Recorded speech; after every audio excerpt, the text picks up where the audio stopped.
మన దగ్గర ప్లాట్ కొన్న వాళ్ళందరూ మన కాటేజెస్ లో సకుటుంబంగా బస్ చేయవచ్చు. తెలుసు కదా, మన దగ్గర మద్యపానం ధూమపానం నిషేధం. డబుల్ బెనిఫిట్ ఆఫర్ తో సిర్లసీమ 2. తిరుమల కాలినడక మార్గంలో తిరిగి మరోసారి వన్యమృగాల సంచారం, వన్యమృగాలైనటువంటి చిరుత అదేవిధంగా ఎలుగుబంటి సంచారము మార్చి నెలలో పూర్తిగా 4 నుంచి 5 దప్పాలు సంచరిస్తున్నట్లుగా కూడా అటవీ శాఖ అదేవిధంగా టీటీడీ సంబంధించినటువంటి అటవీ శాఖ ఏర్పాటు చేసినటువంటి ట్రాప్ కెమెరాల్లో రికార్డ్ అయినట్లుగా కూడా వాళ్ళు మీడియాకి సమాచారం ఇచ్చినటువంటి పరిస్థితి ఉంది. అయితే గత ఏడాది ఏదైతే కౌశిక్ అదేవిధంగా లక్షితపై దాడి చేసిన అనంతరం కూడా ఇటు ప్రభుత్వ రంగ అటవీ శాఖ కావచ్చు, తిరుమల తిరుపతి దేవస్థానం సంబంధించినటువంటి అటవీ శాఖ ఏదైతే ప్రస్తుతం నేను నిల్చుని ఉండి నాకు కేవలము 30 మీటర్ల దూరంలో ఉండేటువంటి నరసింహస్వామి దేవాలయం నుంచి అదేవిధంగా ఆంజనేయ స్వామి మైలు వరకు 7వ మైలు వరకు ఉండేటువంటి ఈ ప్రాంతంలోనే దాదాపు 6 చిరుతలను కూడా బోన్లో బంధించి వాటిని తిరుపతి జూ పార్క్ షిఫ్ట్ చేసి కొన్ని రోజుల పాటు కొన్ని నెలల పాటు దాన్ని మానిటరింగ్లో ఉంచిన తరువాత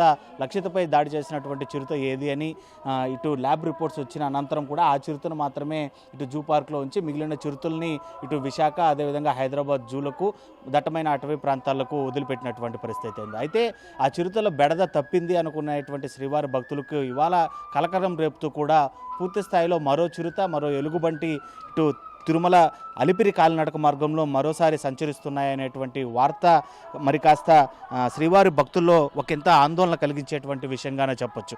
అయితే మొదటి నుంచి ప్రభుత్వ రంగ అటవీ సంస్థ ఒకటే చెప్తున్నటువంటి పరిస్థితి ఉంది. తిరుమల అలిపిరి కాలినడక మార్గం అనేది పూర్తి స్థాయిలో దట్టమైనటువంటి శేషాచల అటవీ ప్రాంతం గుండా ఏర్పడినటువంటి మార్గము.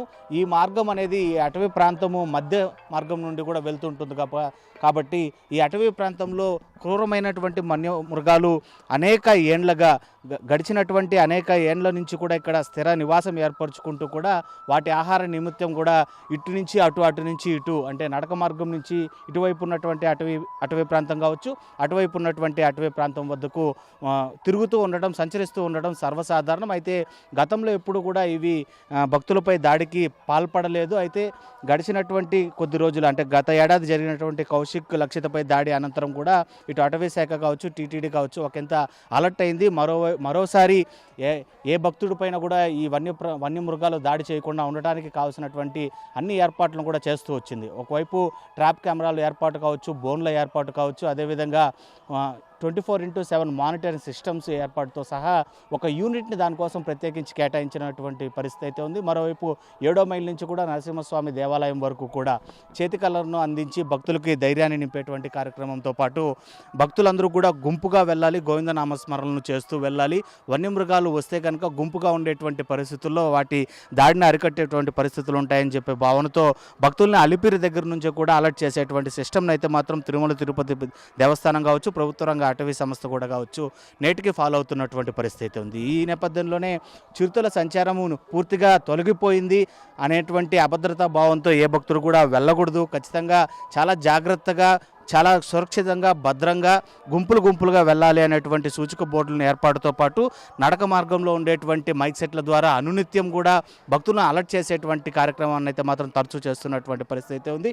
ఇక ఈ చిరుత ఏదైతే మనకు మార్చి నెలలో దాదాపు 4 నుంచి 5 దపాలు కంటపడినటువంటి ట్రాప్ కెమెరాలు కంటపడినటువంటి ఈ చిరుతను బంధించడానికైతే మాత్రం అది ఇంతవరకు జనసంచారంలోకి రావడం లేదు.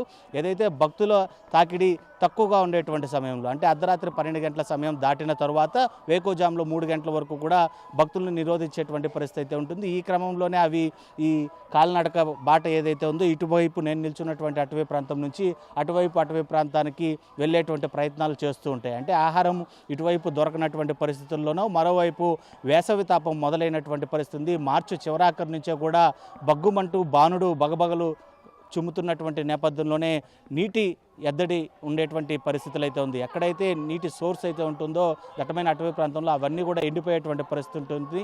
ఇక కొత్త నీటి జాడల కోసం ఆ చిరుతలు కావచ్చు, అదేవిధంగా ఆహారం కోసం పూర్తిగా కూడా అవి మరో ప్రాంతానికి వెళ్ళేటువంటి పరిస్థితుల్లో ఆ చిరుత ఇటువైపుగా సంచరించున్నట్టు అటవీ శాఖ ఒక భావనకు అయితే వస్తుంది.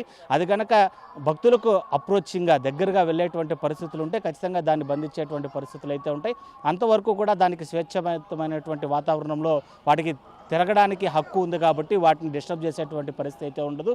అది ఏనాడైతే భక్తులకి హాని తలపెట్టాలి అనేటువంటి ఆలోచన చేస్తూ భక్తులు గుంపుగా తిరిగేటువంటి వైపు కనుక తన అడుగులు మొదలు పెడితే క్షణం నుంచే కూడా అటవీ శాఖ అయితే మాత్రం ఆ చిరుతను బంధించేటువంటి పరిస్థితుల్లో చాలా సంసిద్ధంగా ఉన్నామని చెప్పి కూడా తిరుపతి సంబంధించినటువంటి డిఎఫ్ఓ సతీష్ కూడా వెల్లడించినటువంటి పరిస్థితి. ఏదేమైనా కూడా చిరుతల బెడద అలిపిరి కాలినడక మార్గంలో పూర్తిగా తొలగిపోయింది.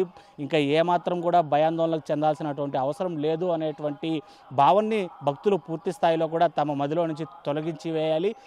అనునిత్యం కూడా చాలా సురక్షితంగా గుంపులుగా భద్రతా భావంతోనే చాలా సురక్షితంగా వెళ్ళేటువంటి ప్రయత్నాలే చేయాలని చెప్పి కూడా టీటీడీ రంగ సంస్థలు కావచ్చు, అదేవిధంగా అటవీ శాఖ కూడా పదే సూచిస్తున్నటువంటి పరిస్థితి. మొత్తం మీద భక్తులు కూడా టీటీడీ సూచనలు ఫాలో అవుతారని నమ్ముదాం. వీడియో జర్నలిస్ట్ మణికంఠతో Lokesh reporting for RTV, Tirumala Alipiri కాలినడక మార్గం. మరిన్ని వీడియోస్ కోసం ఛానల్ ని సబ్స్క్రైబ్ చేయండి. లేటెస్ట్ అప్డేట్స్ కోసం వాట్సాప్ ఛానల్ ని ఫాలో చేయండి. అండ్ లింక్ డిస్క్రిప్షన్ లో ఉంది.